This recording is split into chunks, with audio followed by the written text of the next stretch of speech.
నమస్కారం.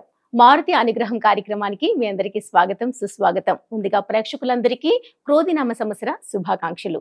ఇవాళ మన కార్యక్రమంలో మనతో పాటు ఉన్నారు బ్రహ్మశ్రీ సన్నిధాన లక్ష్మీకాంత శర్మ గారు. మరి క్రోధినామ సంవత్సరంలో 12 రాశుల వారికి ఎలా ఉండబోతుంది తెలియజేసేందుకు ఆయన ఈ రోజు మనతో పాటు ఉన్నారు. ఆలస్యం చేయకుండా ఆయన పలకరించేద్దాం.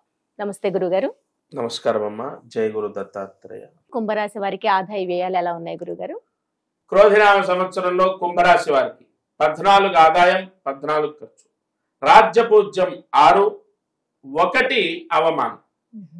అంటే ఈ కంటక శని దోషం, జన్మ శని దోషం, ఏలినాటి శని దోషం, ఈ 3 దోషాలు కుంభరాశికి ఉన్నాయి. కావున వీరికి అనారోగ్య సమస్య చేత డబ్బు ఖర్చు అవుతుంది. ఆదాయం బాగుంటుంది, వ్యాపారం చేసే వాళ్ళకి బాగుంటుంది, ఉద్యోగ ప్రయత్నాల్లో ఫలితాన్ని పొందుతారు.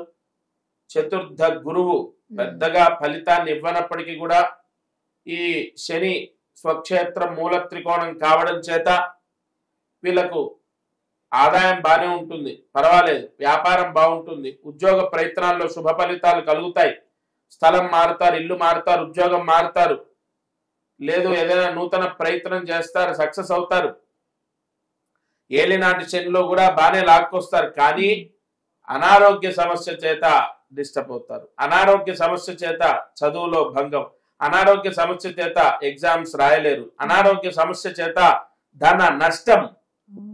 ఎక్కువగా వీళ్ళకు ఇదే క్లియర్ గా సమస్య అని సూచిస్తుంది.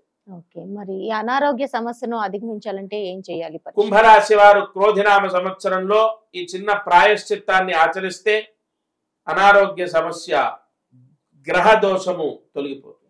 ఏం చేయాలి అంటే, మీరు ఎంత బరువు ఉంటారో, ఇప్పుడు 90 కిలోలు, 30 కిలోలు, 60 కిలోలు, 70 కిలోలు, 50 కిలోలు, 40 కిలోలు, మీరు ఎంత బరువు ఉంటే అంత బియ్యము దానం చేయాలి. ఒకే నెల ఒకేసారి చేయక్కర్లే. డివైడెడ్ బై 10 months పెట్టుకోండి, డివైడెడ్ బై 5 months పెట్టుకోండి.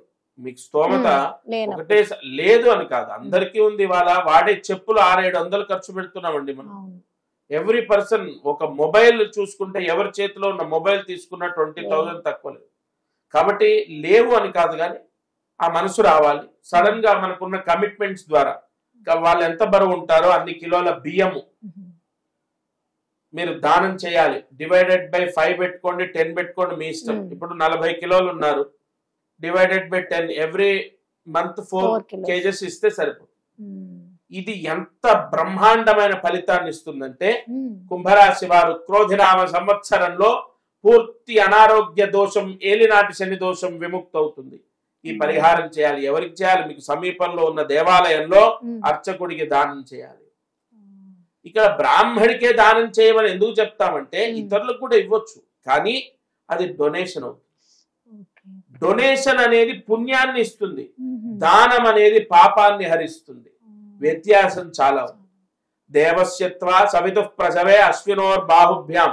దానం అనేది బ్రాహ్మడే తీసుకోవాలి, డొనేషన్ ఎవరికైనా ఇవ్వచ్చు.